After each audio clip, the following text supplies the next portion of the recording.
My Jilly! Jilly! My Jilly! Jilly baby! My Jilly! Jilly! My Jilly!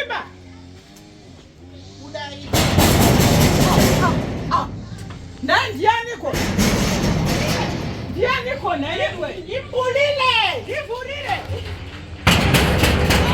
Awusandi upendele nini? Jilly baby! Yenzwaka Fe! Ich! Lapida! Izwana ndoba kwamachipisa bese ndaburuka kumbara ndadalwa kwamachipisa ndaba kwamachipisa ndadalwa kumabvuku ndaba kumabvuku Jilly baby Dr. Matigimu mwarosana matigimu fe mwarare andidi zvechina anditika andidi mira ipapo nemkwende yako zvechina ichi mira just hold on naiwe chale uyani bucket tuane kurumidza marare baby ndisamkwende yako pasa piti marare yapinda Ndiani kwaita nini? Jilly baby oh lapinda marare Mama ndiani? Mama ini. Isa. Jilly baby Kuuya uya. Uya utanga wageza. Uya ndikuratidze kuti ndogeza chiko chanoti ndigeze mubhazi kwese kwadabva kwese usapinde nezvinhu. Ande uya. aine kugeza vanhu vari kuseri kana kuine vanhu vari mubathroom vabude. ina ndigezere bhaketi yakasukwa ndigezere bhaketi yakasukwa manje Uya twala mvura. manje Ndipai chekucheresa mvura.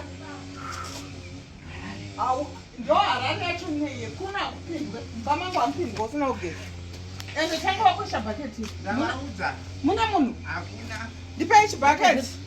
ndigezere bhaketi yakasukwa ndigezere bhaketi yakasukwa manje andigezere bhaketi yakasukwa plus andigezi nini Unabva kupi na? Oh, uya kuno. Dr. Matigimu Tanga wakwesha bhaketi. Oh, ndigezere bhaketi yakasukwa manje plus nasika zvokugezera manje Jilly iwe aupinde mumba mangu netsvina yewinayi. Oh, tanga wakwesha bhaketi. Iwe tanga wakwesha bhaketi.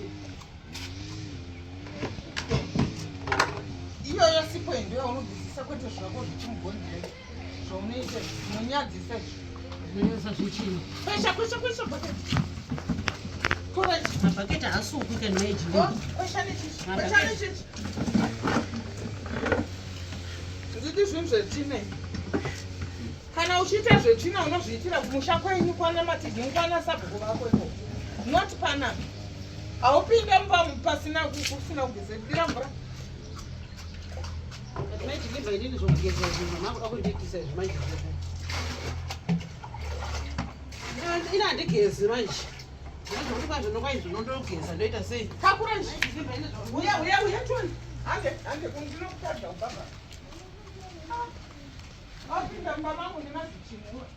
mai Jilly ina handigezi manje Pinda baba. zvokuti ndikwai zvinonzi Pinda baba rekunze irore. Unyatsokwenga sipwe. handigezi manje ina handigezere mabhaketi akachena so ndigezere mubhaketi rakachena so Aiwa. ndigezere mubhaketi Zvako ramabhaketi zvekwasabuku anondozva.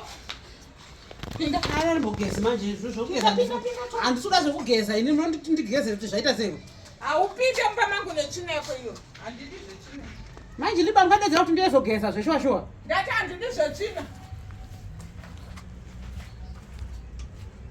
unozodedzerwa zvokugeza ndingazvikwanisa izvo